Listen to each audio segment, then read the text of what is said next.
Di muka Tuhan Yesus, betapa indah diriku, ku bawa dosa-dosaku di muka Tuhan Yesus.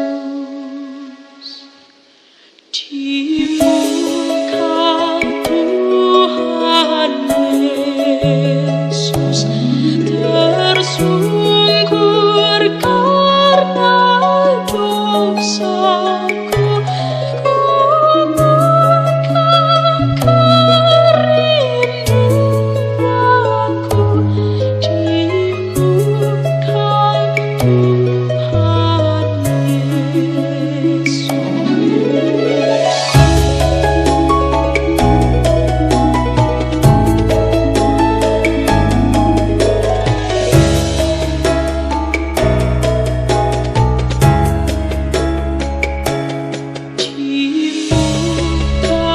Tuhan Yesus.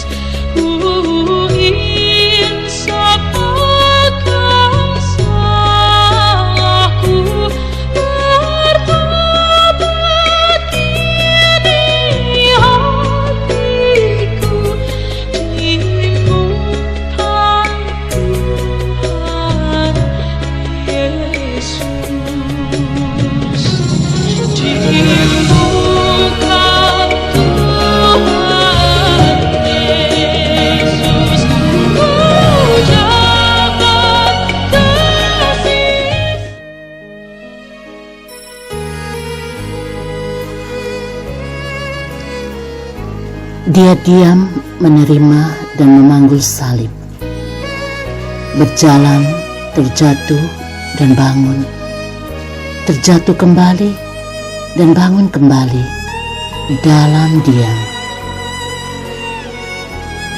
Tapak-tapak merentas jalan derita itu diam, menatap dan menghibur dalam kebisuan mendalam, diam dalam tuduhan dan dusta, dalam pekikan penghinaan, diam kala jubah ditanggal paksa, paku tajam merobek tangan dan kaki, tombak menikam lambung.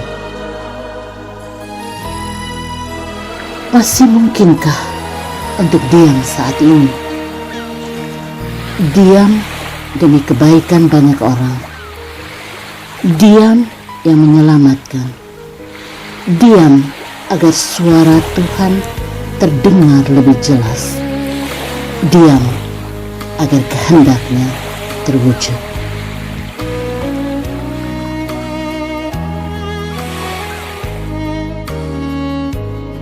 Sebuah jawaban tidak selalu harus dikatakan. Terkadang diam adalah jawaban yang paling tepat, paling telak.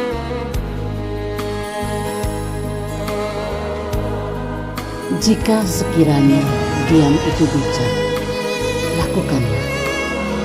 Tapi ketika bijak itu diinjak, bicaralah agar mereka diam. Diam mempertajam intuisi, menyaringkan suara hati, dan menangkap kebijaksanaan. Diam jauh lebih elegan daripada sibuk menghakimi dan mengumbar kesalahan orang lain, kemudian lupa bercermin. Mulailah membiasakan diri untuk tidak bicara seenaknya. Lebih baik diam daripada bicara yang tidak bermanfaat. Diam kadang terkesan lemah, tidak berdaya, bodoh. Tetapi lihatlah kekuatan sebuah diam dalam buah-buah yang dihasilkannya. Yang bisa diam adalah mereka yang akrab dengan diri, yang akrab dengan alam ciptaan, yang akrab dengan Tuhan. Diam dalam bisunya makan adalah proses menuju kebangkitan. Doa.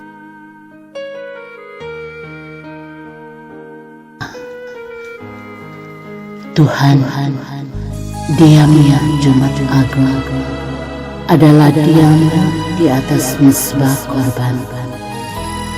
Diam yang kudus, diam yang menarik hati untuk menatap salib. Salib bisu dengan sejuta pesan, salib sepi dengan sejuta nyanyian. Tuhan Yesus, diam membuat aku terdiam, terseret masuk ke dalam batin yang rindu diam. Diam yang menyuarakan kebenaran diriku, diam yang menangkap getar-getar kasih di balik kisah penyaliban. Tuhan Yesus, diam menyimpan kisah akbar penyelamatan. Diam membuat kehendak Bapa terwujud. Oh Tuhanku, terima kasih untuk teladan diam. Akan ku nanti penuh iman kebangkitan yang bersemi dari makam yang diam dan bisu. Amin.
Dia diam menerima dan memanggul salib.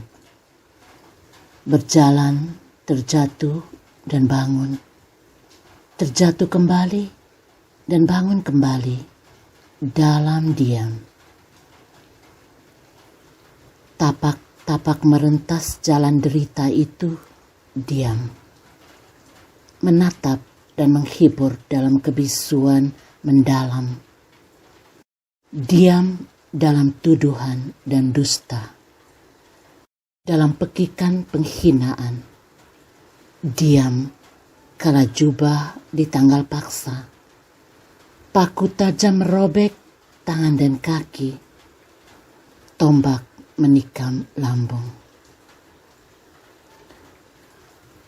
Masih mungkinkah untuk diam saat ini?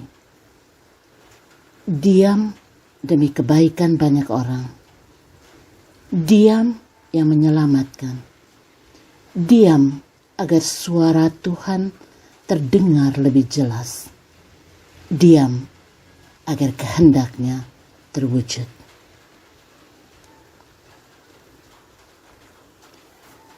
Sebuah jawaban tidak selalu harus dikatakan. Terkadang diam adalah jawaban yang paling tepat, paling telak.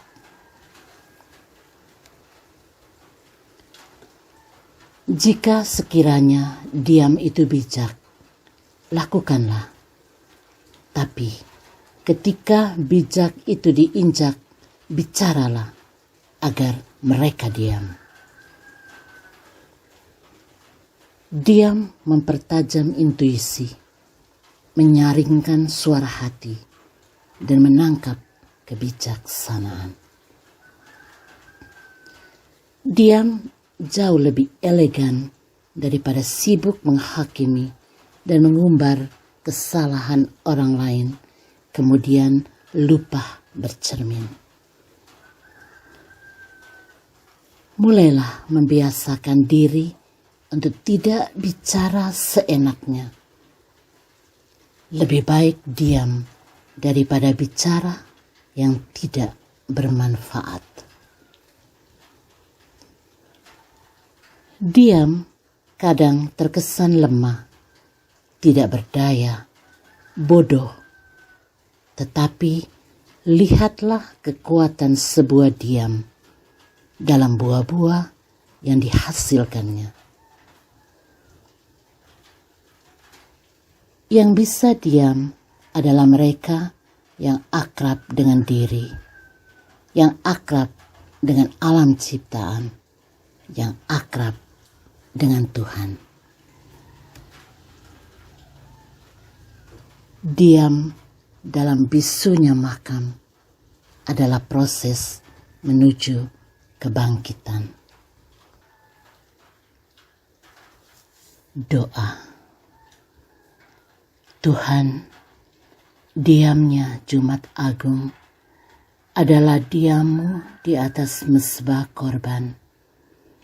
Diam yang kudus, diam yang menarik hati untuk menatap salib. Salib bisu dengan sejuta pesan, salib sepi dengan sejuta nyanyian.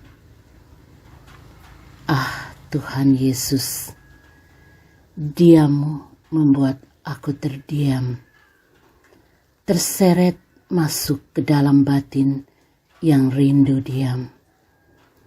Diam yang menyuarakan kebenaran diriku.